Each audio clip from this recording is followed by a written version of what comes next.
എല്ലാവർക്കും news first മലയാളത്തിന്റെ പുതിയൊരു വീഡിയോയിലേക്ക് സ്വാഗതം. ക്രിക്കറ്റ് വാർത്തകൾ ആദ്യമേ അറിയാൻ ഈ ചാനൽ മറക്കാതെ സബ്സ്ക്രൈബ് ചെയ്യുക. ഇന്ന് പുറത്തുവന്ന 2 ക്രിക്കറ്റ് അപ്ഡേറ്റ്സ് ആണ് നമ്മൾ ഇന്നത്തെ വീഡിയോയിൽ നോക്കാൻ പോകുന്നത്. ആദ്യത്തെ അപ്ഡേറ്റ് വിരാട് കോഹ്ലിയുമായി ബന്ധപ്പെട്ടതാണ്. ഇന്നലെ നടന്ന ഇന്ത്യ-പാകിസ്ഥാൻ തീപാറും പോരാട്ടത്തിൽ ഇന്ത്യ 6 വിക്കറ്റിന്റെ വമ്പൻ വിജയമാണ് സ്വന്തമാക്കിയത്. ഇന്നലത്തെ വിജയത്തോടെ ഇന്ത്യ ചാമ്പ്യൻസ് ട്രോഫി സെമി ഉറപ്പിച്ചു. ഇന്ത്യയ്ക്കായി സെഞ്ചുറി നേടി മികച്ച പ്രകടനം നടത്തിയ കോഹ്ലിയാണ് കളിയിലെ താരം. ഇപ്പോഴിതാ അതിന് പിന്നാലെ വമ്പൻ റെക്കോർഡ് നേട്ടമാണ് താരം കൈവരിച്ചിരിക്കുന്നത്. ചാമ്പ്യൻസ് ട്രോഫി ക്രിക്കറ്റിൽ പാകിസ്ഥാനെതിരെ സെഞ്ചുറി നേടുന്ന ആദ്യത്തെ താരം എന്ന റെക്കോർഡ് ആണ് കോഹ്ലി തന്റെ പേരിൽ ആക്കിയത്.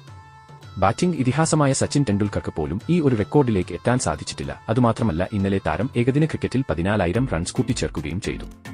2017 ചാമ്പ്യൻസ് ട്രോഫിയിൽ രോഹിത് ശർമ്മ നേടിയ 91 റൺസായിരുന്നു പാകിസ്ഥാനെതിരെ ഇന്ത്യൻ ബാറ്ററുടെ ഉയർന്ന സ്കോർ. അതാണ് വിരാട് കോഹ്ലി ഇന്നലെ തകർത്തത്.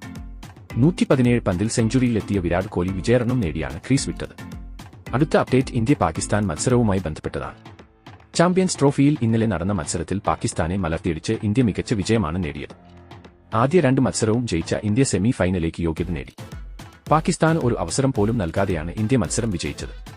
ഇന്നലത്തെ തോൽവിയോടെ പാകിസ്ഥാൻ ശരിക്കും നാണം കെട്ടു. ഇപ്പോഴിതാ ഇന്ത്യ-പാക് മത്സരം വൻ വിവാദങ്ങൾക്ക് വഴിയൊരുക്കിയിരിക്കുകയാണ്. പാകിസ്ഥാൻ ക്രിക്കറ്റ് ബോർഡ് ICCക്ക് പരാതി നൽകിയെന്നാണ് പുറത്തുവരുന്ന റിപ്പോർട്ട്. ഇന്നലെ നടന്ന മത്സരത്തിൽ ഇന്ത്യയ്ക്ക് അനുകൂലമായി അമ്പയർ വിധി നിർണയിച്ചു എന്നാണ് പാക് താരങ്ങളുടെ പരാതി. കുൽദീപ് യാദവ് എറിഞ്ഞ 10ാം ഓവറിൽ പാക് താരം ഇമാമുൽ ഹഖ് റണ്ണൌട്ട് ആയാണ് പുറത്തായത്. അക്സറിന്റെ ഒരു കിടിലൻ ത്രോ ഡയറക്ട് സ്റ്റംപിൽ തട്ടുകയും അമ്പയർ ഔട്ട് വിളിക്കുകയും ആയിരുന്നു.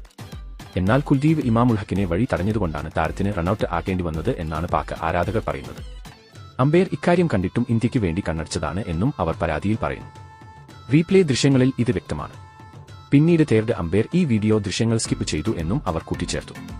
മികച്ച പാർട്ണർഷിപ്പ് പടുത്തുയർത്തുന്നതിനിടെയാണ് പാകിസ്ഥാൻ ആ വിക്കറ്റ് നഷ്ടമായത്. അതാണ് കളി തിരിച്ചുപിടിക്കാൻ ഇന്ത്യയെ സഹായിച്ചത് എന്നാണ് അവരുടെ വാദം. ഇന്ത്യയ്ക്ക് വേണ്ടി അമ്പയർമാർ ഒത്തുകളിച്ചു എന്നും ഇന്ത്യയ്ക്ക് ഈ വിജയം നേടിക്കൊടുക്കാൻ അമ്പയർമാർ ഇന്ത്യയെ സഹായിച്ചു എന്നും പാകിസ്ഥാൻ താരങ്ങൾ പരാതിയിൽ പറയുന്നുണ്ട്. ICC ഇതിനെതിരെ ഒരു അന്വേഷണം നടത്തണമെന്നും കുറ്റം തെളിഞ്ഞാൽ മാച്ച് റീഷെഡ്യൂൾ ചെയ്യണമെന്നും പാകിസ്ഥാൻ മാനേജ്മെന്റ് ആവശ്യപ്പെട്ടു. എന്തായാലും ഇന്ത്യൻ ആരാധകർ വിഷമത്തിലാണ്. ഇന്ത്യ-പാകിസ്ഥാൻ മത്സരം എപ്പോ വന്നാലും പാകിസ്ഥാൻ താരങ്ങൾ ഇങ്ങനെ ഓരോ വിവാദമായും എത്തും. മുൻ താരമായ ഷോയബ് അക്തർ, അജ്മൽ ഉൾപ്പെടെ എല്ലാ താരങ്ങളും ഇതിനെതിരെ പ്രതിഷേധിച്ച് രംഗത്ത് എത്തിയിട്ടുണ്ട്. ICCക്ക് പരാതി നൽകിയതുകൊണ്ട് തന്നെ ചിലപ്പോൾ ഒരു അന്വേഷണം നടക്കാൻ സാധ്യതയുണ്ട്. അങ്ങനെ വന്നാൽ പാകിസ്ഥാന് ഇനിയും സെമിയിലേക്ക് എത്താൻ സാധിക്കും. അതുകൊണ്ട് ന്യൂസിലൻഡിനെതിരെയും ഇന്ത്യയ്ക്ക് വിജയം അനിവാര്യമാണ്. അപ്പോൾ ഇതിനെക്കുറിച്ചുള്ള നിങ്ങളുടെ അഭിപ്രായം താഴെ കമന്റ് ചെയ്യുക. അതുപോലെ കൂടുതൽ ക്രിക്കറ്റ് വാർത്തകൾക്കായി ഈ ചാനൽ മറക്കാതെ സബ്സ്ക്രൈബ് ചെയ്യുക.